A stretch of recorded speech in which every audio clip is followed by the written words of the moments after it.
নবী বলেছেন, যেই মহিলা পুরুষের পোশাক পরে, যেই মহিলা পুরুষের মতো চলাচল করে, এই মহিলার নাম হলো বন্ধু মর্দা মহিলা। ওই মহিলার জন্য বরাদ্দ তিনাতুল খাবার, আর একটা জাহান্নামের নিংড়ানো পোষ তাকে খাইতে দেওয়া হবে। জোরে জোরে বলেন না নাউজুবিল্লাহ, আর জোরে বলেন নাউজুবিল্লাহ। নবী বলেছেন, নারীরা হলো গোপনীয় জিনিস। কি জিনিস? গোপনীয় জিনিস। তারা থাকবে পর্দার ভিতরে, ঘর থেকে বের হলেও পর্দা নিয়ে বের হবে। যখন মহিলারা পর্দার বাহিরে চলে আসে গো, আমার নবী বলেছেন, শয়তান তখন তাদেরকে দেখে উকি ঝুঁকি দেয়।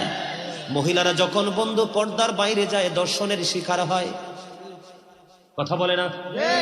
আজকে পৃথিবীর ইতিহাসে তথা বাংলাদেশের ইতিহাসে দেখেন, একটা ইতিহাস দেখাতে পারবেন না একটা পর্দাশীল নারীর জীবনে কোনো কলঙ্ক জটেছে।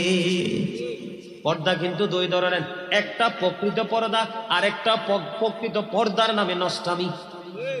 ঠিক কিনা বলেন? আরো জোরে। নবী বলেছেন, বন্ধু যেই পুরুষ নারীর পোশাক পরবে, যেই নারী পুরুষের পোশাক পরবে, দুই দলকেই আমার আল্লাহ অভিশপ্ত করেছেন, লানত দিয়েছেন। যখন বন্ধু বেগান একটা নারী থাকে, বেগান একটা পুরুষ থাকে, নবী বলেছেন তখন থার্ড পারসন থাকে শয়তান। তখনই তাদের জিনার সম্ভাবনা থাকে, আর জিনার দ্বারা পৃথিবীতে আসে বন্ধু যার সন্তান।